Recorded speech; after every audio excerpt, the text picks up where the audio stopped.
Monitoring atau pemantauan adalah kegiatan untuk mengamati perkembangan pelaksanaan program atau proyek. Dengan monitoring dapat diketahui program atau proyek berjalan sesuai atau kurang sesuai dengan rencana. Cara-cara monitoring. Monitoring dilakukan dengan cara menggali untuk mendapatkan informasi secara reguler berdasarkan indikator tertentu dengan maksud mengetahui apakah kegiatan yang sedang berlangsung sesuai dengan perencanaan dan prosedur yang telah disepakati. Adapun langkah-langkah monitoring. Yang pertama yaitu pengumpulan kebutuhan dan membuat spesifikasi sistem informasi.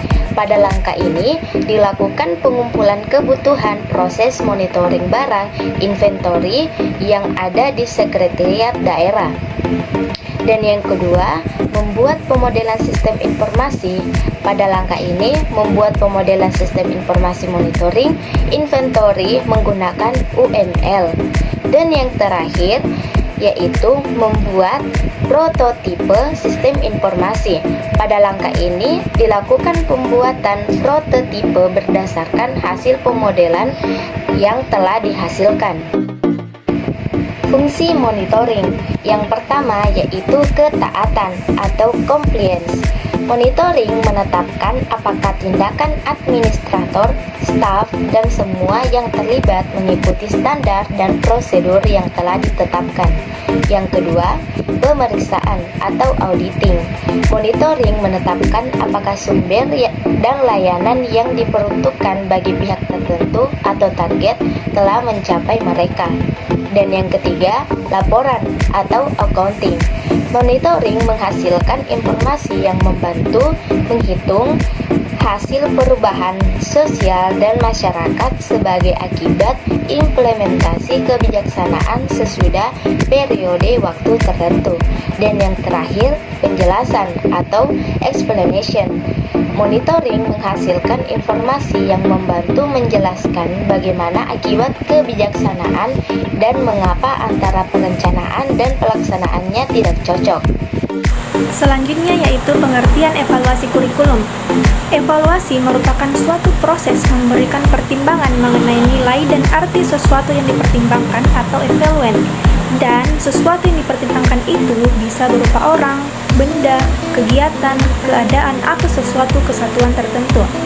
Nah, pengertian kurikulum masa kini ialah sebuah sistem yang mencakup tujuan, visi, evaluasi, dan sebagainya yang saling terkait yang diusahakan oleh sekolah untuk memperoleh hasil yang diharapkan dalam situasi di dalam maupun di luar sekolah.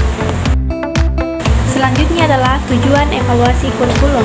Yang pertama, perbaikan program peranan evaluasi, yaitu lebih bersifat konstruktif.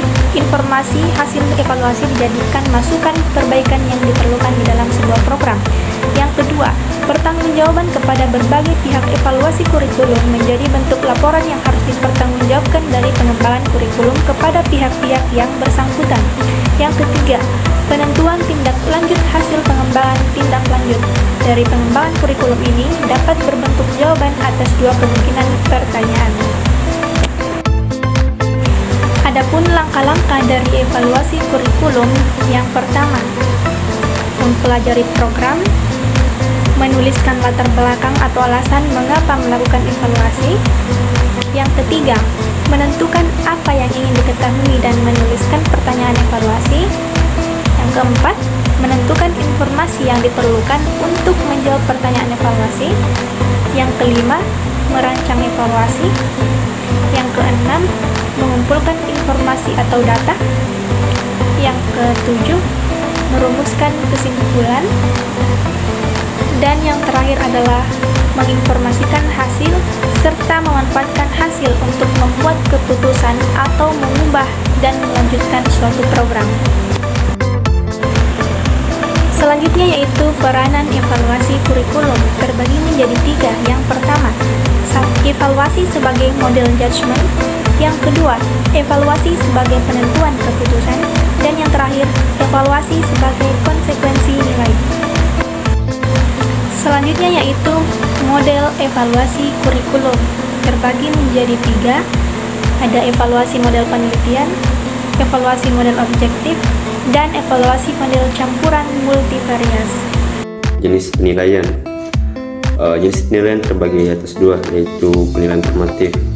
Penilaian formatif adalah aktivitas guru dan siswa yang dimaksud untuk memantau kemajuan belajar siswa selama proses pembelajaran berlangsung. Selanjutnya, penilaian sumatif. Penilaian sumatif adalah suatu aktivitas penilaian menghasilkan nilai atau angka yang kemudian digunakan sebagai putusan kinerja siswa. Adapun tujuan aspek penilaian terbagi ada 10. Untuk pertama itu untuk mengetahui tingkat penguasaan peserta didik terhadap materi yang telah diberikan. Yang kedua, mengetahui kecakapan, motivasi, bakat, minat, dan sikap peserta didik terhadap program pembelajaran. 3. Untuk mengetahui tingkat kemajuan dan kesesuaian hasil bayar peserta didik dengan standar kompetensi dan kompetensi dasar yang telah ditetapkan. Keempat, mendiagnosis keunggulan dan kelemahan peserta didik dalam mengikuti kegiatan pelajaran. Kelima, untuk seleksi, yaitu memilih dan menentukan peserta didik yang sesuai dengan jenis pendidikan tertentu. Keenam, untuk menentukan kenaikan kelas. 7. Untuk mendapatkan peserta didik sesuai dengan potensi yang dimilikinya. 8. Mengetahui tingkat efektivitas dan efisiensi berbagai komponen pembelajaran yang dipergunakan guru dalam jangka waktu tertentu, semisal menyangkut perumusan materi pembelajaran, pemilihan metode pembelajaran, media sumber belajar, dan rancang sistem penilaian yang dipilih. 9. Menentukan tindak lanjut pembelajaran siswa dan membantu siswa untuk memilih sekolah, pekerjaan, dan jabatan sesuai dengan bakat, minat, perhatian, dan kemampuannya. Isi aspek penilaian. Ada beberapa isi aspek penilaian dari aspek sikap.